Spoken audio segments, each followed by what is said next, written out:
Hola y bienvenidos a las entrevistas de Docentes Gamificando, de docentes y para docentes. Hoy con nosotros tenemos a José González, que está trabajando en el Colegio de Educación Infantil y Primaria Infantes de Lara de Soria. Bienvenido, José. Buenas, ¿qué tal? Bienvenido. Bueno, Igualmente. pues vamos a empezar haciéndote unas preguntitas que tenemos por aquí preparadas y quería romper el hielo diciéndote por qué eres docente.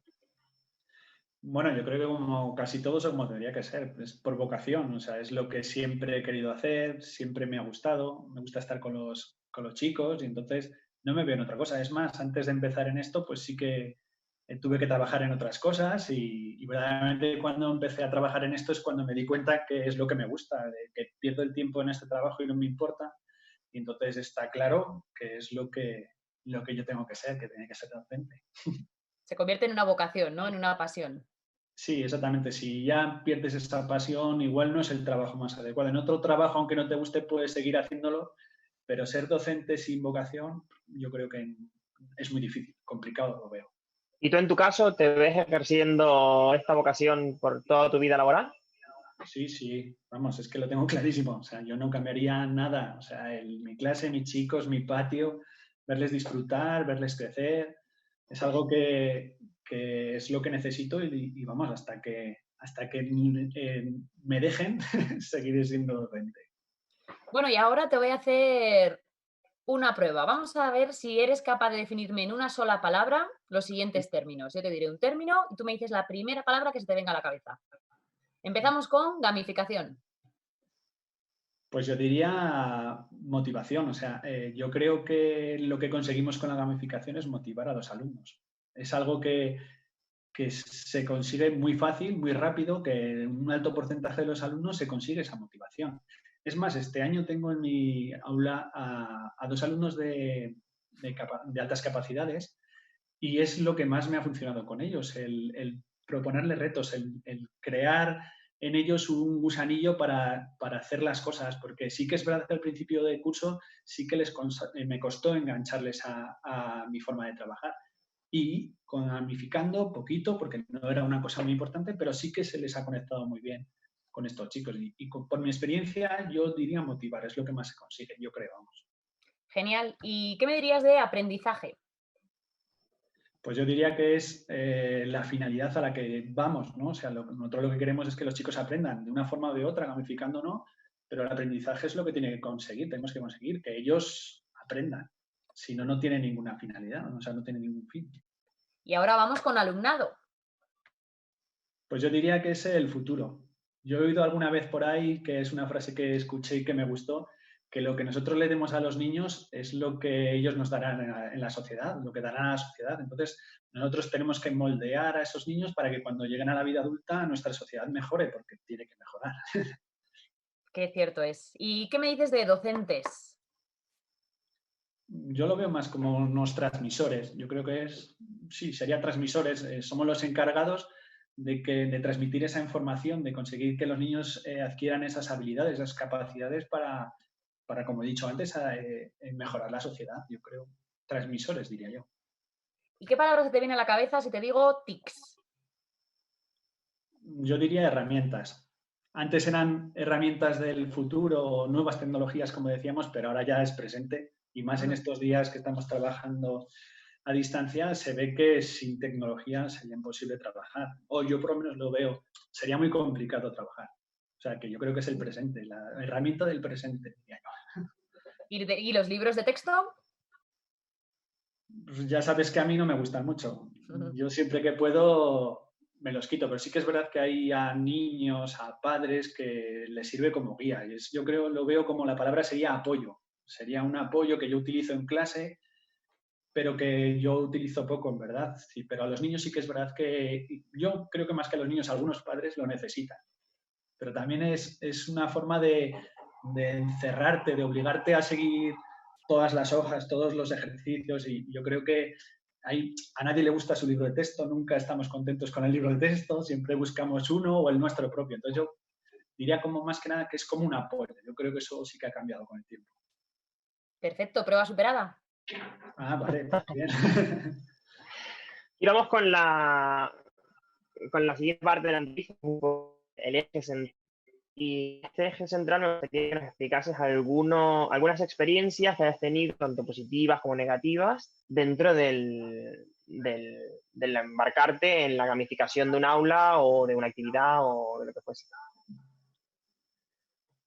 Bueno, la verdad es que haces varias. Al principio no te das cuenta ni que estás gamificando cuando ni lo conoces, pero luego yo a mí la que más me ha gustado fue el año pasado que daba sociales en mi curso y hice un proyecto de lo que era la historia. Y entonces lo que hicimos fue que ellos tuvieran que subir de niveles, consiguiendo niveles de experiencia. Estaban en grupos cooperativos, en grupos de 4, y entonces empezamos con la prehistoria, ellos creaban el nombre de su clan, se vestían y entonces a partir de las tareas, ya sean individuales o grupales, conseguían insignias, puntos de experiencia y iban subiendo de nivel, de historiador, o sea, de aprendiz, a becario, a historiador y luego a maestro. Si conseguían llegar a historiador sumaban medio punto en la nota final o si era maestro sumaban un punto en la nota final. Luego los chicos me gustaba sobre todo que expusieran todo lo que iban haciendo y la verdad es que ellos se disfrazaban, las exposiciones estaban bastante bien y los chicos la verdad es que les gustó muchísimo y es una forma de ver la historia que igual para otros es muy aburrido, pero de esa forma ellos gamificando de esa forma, haciéndolo como un juego, como que tenían que superar niveles. No era muy digital porque en verdad lo pusimos en el corcho al final de clase y ellos dibujaron una pinza y la pinza estaba en el nivel y cuando pasaban de nivel se cambiaban la pinza con los puntos de experiencia. Pero bueno, la verdad es que yo luego preguntando a los chicos y preguntando a los padres y tal, se motivaron muchísimo y yo creo que el aprendizaje de esa parte de la historia estuvo bastante bien. Y la verdad es que hasta ahora es lo que mejor he hecho porque yo creo que estaba, no como las del principio, estaba todo muy bien organizado, todo muy bien calculado y entonces salió bastante bien. Las que salen mal, ¿cuáles son? Yo creo que las que haces al principio, en las que no calculas bien los puntos, no calculas bien las tareas, no tienes un hilo conductor que les motive, o que igual algunos sí, otros no. Entonces yo creo que las peores son esas de ahí, pero bueno, todo es mejorable, porque sí que es verdad que muchas de estas cosas aprendes, es autodidacta, ves a compañeros, buscas en internet, aplicaciones en que tú coges e intentas ver cómo funcionan, entonces yo creo que con el tiempo se puede mejorar todo. Genial. Y Te iba a esta preguntar yo ahora por las técnicas de dinamización, si utilizas alguna en clase o has utilizado en esta gamificación que nos cuentas de los historiadores en cuanto a agrupación, en cuanto al control del aula o del ruido o alguna Sí, técnica así especial que quieras contarnos. no, pues yo la verdad es que la forma de hacerlo era con los grupos cooperativos. Ellos normalmente eran actividades individuales. Bueno, todos los niños tenían su tablet individual. Entonces, aunque estaban en el grupo, pues ellos trabajaban individualmente, pero se podían ayudar entre ellos. Es verdad que de los iguales hay muchas veces que es de lo que más aprenden. Y se motivan entre ellos, porque claro, luego tenían que conseguir las insignias para ver si era el clan más importante, porque conseguían insignias, conseguían subir de nivel. Entonces yo creo que esos agrupamientos de 4 me funcionaron bastante bien. Y luego también dramatizar o exponer lo que iban consiguiendo, porque yo creo que primero interiorizaban ellos los contenidos y luego se lo explicaban a los otros y parece que los otros lo entendían mejor si se lo explicaban sus compañeros. Y más cuando se disfrazaban, si estábamos en la edad antigua, pues se disfrazaban de romanos o de griegos, o sea, ese tipo de dinamización es lo que mejor me funciona, la verdad. El dramatizar luego algunas situaciones, buscábamos alguna situación que había ocurrido en el pasado y lo que hacíamos era dramatizarlo allí y entonces eso también es otra de las cosas que me funcionaba bien. Genial. Pues una de las cosas que pasa cuando gamificamos, que al final nos requiere a nosotros una creación de mucho material, ¿no? Y de muchos apartados y de estudiar muy bien qué es lo que busca nuestro alumnado, qué es lo que necesita y cómo podemos motivarlos. Y a veces nos toca hacerlo solos y a veces nos toca hacerlo en compañía. Nos gustaría saber cuál es tu caso y un poco qué otras experiencias también puedes haber tenido anteriormente. Sí, a la hora de gamificar, o sea, lo que yo hago en mi clase normalmente lo hago solo. Lo que sí que es verdad que siempre estás hablando con compañeros, sobre todo dentro del cole, que preguntas cosas que han hecho y entonces te sirven de inspiración o incluso algunas veces pues haces lo más parecido posible porque te parece que está bien. Luego sí que es verdad que, por ejemplo, en el cole que estábamos, en el cole de Arcos, pues sí que hacíamos una actividad que era el book crashing, que en sí también es una gamificación y entonces todos los profes, bueno, los chicos tenían libros escondidos por el cole y entonces los profes lo que hacían, o sea, los chicos cazaban esos libros, hacían un resumen de ese libro después de leerlo y nosotros le dábamos una puntuación. Ellos conseguían un pasaporte de 50 puntos y cuando conseguían el pasaporte, el último día de clase se quedaban con los profes en el cole y hacíamos gincana, hacíamos escape rooms. Cuando estuvo Sara hicimos escape room. La Nos noche mágica. teníamos la noche mágica, conseguían el pasaporte en la noche mágica. Entonces, ahí sí que es verdad que hacíamos una gamificación de todo el cole, pero al principio, yo creo que cuando empezamos a hacer lo que fue hace muchísimos años, no sabíamos que eso era gamificar. O sea, hacíamos eso, pero en sí era, estábamos gamificando. Los chicos, sin darse cuenta, buscaban libros por el cole, les gustaba inspeccionar el cole para buscar, luego hacían los resúmenes, los corregíamos, leían, conseguían unos puntos y conseguían un premio final, que era la noche mágica, que para ellos era lo mejor de lo mejor. Porque se quedaban a dormir en el cole, nos quedábamos los profes y los alumnos a dormir en el cole. Sí, Toda una sí. noche. Luego el cole lo poníamos a oscuras con 4 velas, nos La casa del disfrazábamos los terror. profes, les metíamos sustos por el cole, o sea que estaba muy bien. Y en sí, como digo, al principio no sabíamos que eso era gamificar. Luego, claro, luego ya deduces que estábamos gamificando sin darnos cuenta. Yo creo que es la sensación que yo tuve, por lo menos. De De hecho, hecho, muchas veces pasa que hay ciertas cosas que hacen los docentes que hasta que no haces un ligero estudio o lo que sea, no atribuyes a que son gamificación. De esas pequeñas técnicas de gamificación que crees que capaz son muy comunes y que en verdad hay mucha gente que ya las aplica, ¿cuáles crees que son?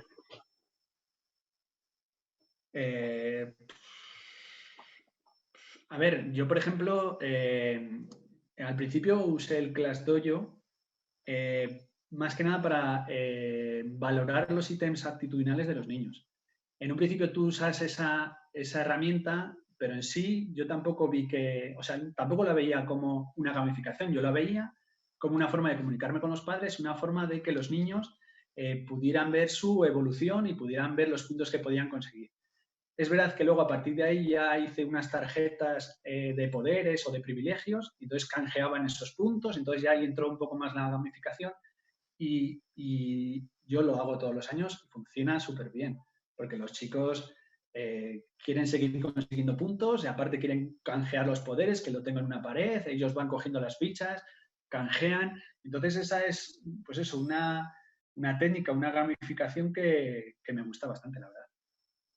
Referente a las TIC, ya sabemos que hoy en día existen un montón de aplicaciones a nuestra disposición. A un solo clic tenemos acceso a un montón. Pero, ¿crees que debería de estar regulado de alguna forma? O sea, ¿podríamos utilizar todo lo que quisiéramos en el aula o quizá debería de haber alguna entidad que se encargue por parte de, no sé, de seleccionar qué es adecuado para primaria o no? ¿O simplemente el libre acceso?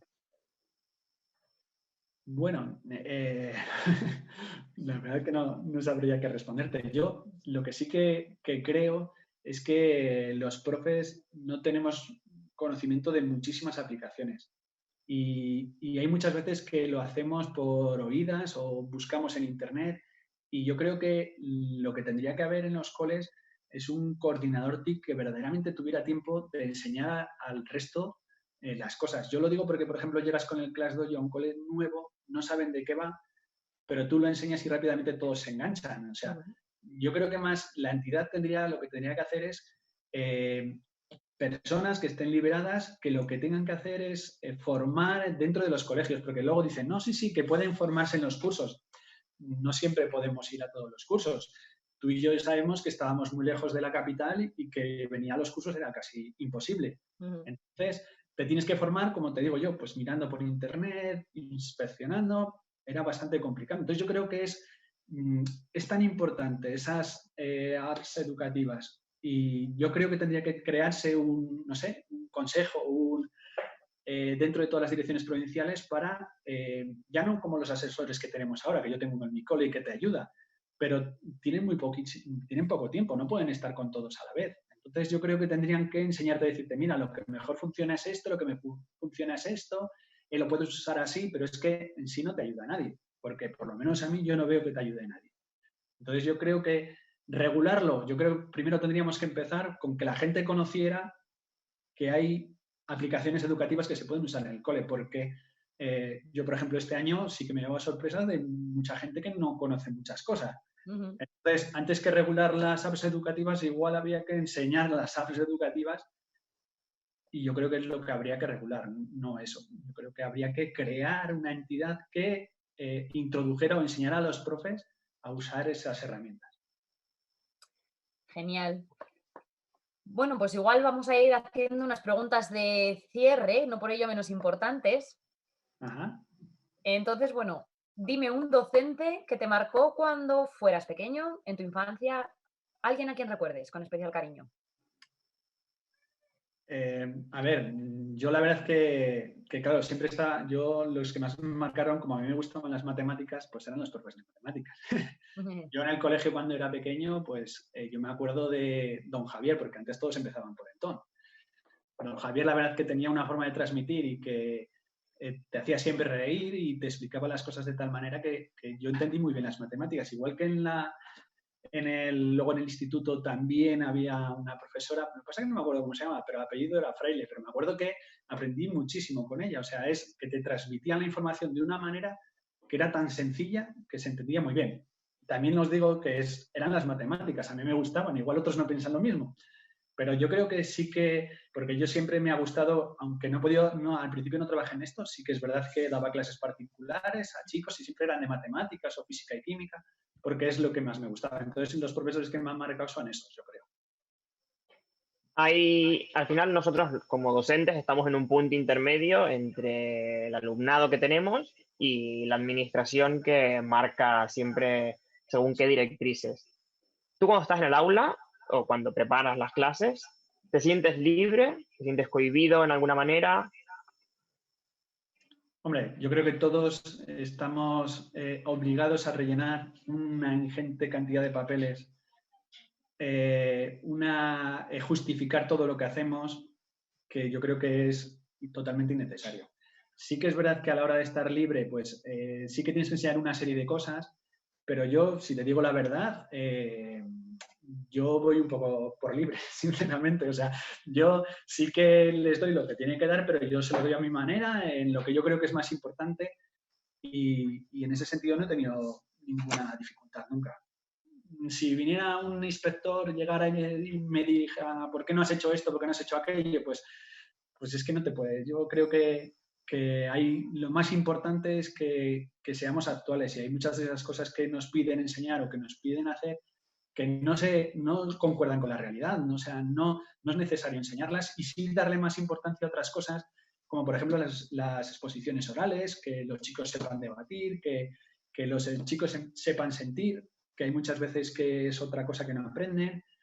Y entonces yo igual dejo más de lado unas cositas, le doy más importancia a otras, aunque las personas que mandan decían que eso no hay que hacerlo. Pero bueno, yo verdaderamente voy un poco por libre. Está muy bien, está muy bien. José, ¿de qué ejercerías si no fueras docente? Yo no me veo en otra cosa, sinceramente. ¿De ejercería? Yo seguro que sería algo relacionado con los niños, o sea, porque yo es verdaderamente que sí que me gusta estar con ellos y sería algo relacionado. Ya no sé si deportivamente, no sé exactamente, pero no me veo, es que sinceramente no me veo en otra cosa. Y eso que he trabajado en muchas cosas, porque no siempre he podido trabajar de esto por unas circunstancias u otras. Entonces, yo solo me veo en esto, la verdad. No me planteo esa pregunta.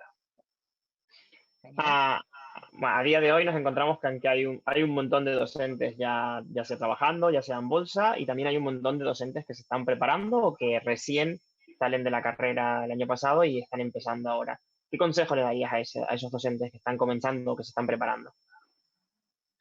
Hombre, yo ahora que, por ejemplo, siempre tengo alumnos de prácticas que me gusta tenerlo, yo siempre les digo lo mismo, que primero que no pierdan la ilusión. Yo conozco a personas que no han conseguido entrar en esas bolsas o en esos colegios y lo han dejado y están trabajando en otras cosas que no les gustan porque han perdido la ilusión. O sea, no lo han intentado todo lo suficiente. Entonces yo primero que no pierdan la ilusión, que yo tardé en entrar a trabajar, o sea, que yo soy el primer ejemplo. Entonces que nunca pierdan la esperanza en ese sentido. Y luego que nunca se dejen de formar. Yo creo que en el momento que te dejas de formar, de actualizarte, es cuando decae tu forma de transmisión, tu esencia. Si no te formas, si no vas cambiando según cambia el mundo, según cambia la sociedad, según cambian los niños, no vamos a conseguir lo que pretendemos, que es cambiar el mundo a través de los niños. Qué bonito. Y vamos a acabar ahora con tu frase favorita. Antes ya has dado alguna pincelada de cuál era, ¿no? Has hablado un poquito de esa frase, pero ¿qué te inspira o qué te motiva o cuál es tu leitmotiv cuando piensas en educación? Sí, la verdad es que va por ahí, pero yo, por ejemplo, todas las semanas, los lunes ponemos una frase en clase, ya la haga yo o pasado el tiempo lo van haciendo ellos porque me lo piden ellos que quieren poner alguna frase. Pero yo siempre me acuerdo yo siempre la tengo, además la tengo en el cuaderno puesta, de la de Nelson Mandela, que lo que dice que la educación es el arma más poderosa que tenemos para cambiar el mundo. Es lo más importante. Nosotros moldeamos, creamos a unas personas que en el futuro van a ser nuestra sociedad. Entonces, es la herramienta que tenemos para hacerles cambiar esa mentalidad, que poco a poco se va cambiando, pero sabemos que hay muchísimas cosas que cambiar en esta sociedad, muchas. Qué bien, muchísimas gracias. Gracias por participar, por tu contribución, porque ha sido muy interesante. Vale, bueno, muchas gracias a vosotros, hombre, por acordaros de mí. Muchísimas gracias, José. Y bueno, con esto daríamos cierre ya a nuestra segunda entrevista. En breve tendremos ya preparada la siguiente y, como siempre, pues podéis acceder a nosotros a través de las redes sociales o a los webinars que también subimos al canal de YouTube de Docentes Gamificando. Muchas gracias a todos por ver el vídeo y a José por haber asistido. Vale, muchas Y gracias hasta a la vosotros. próxima. Hasta la próxima. Chao.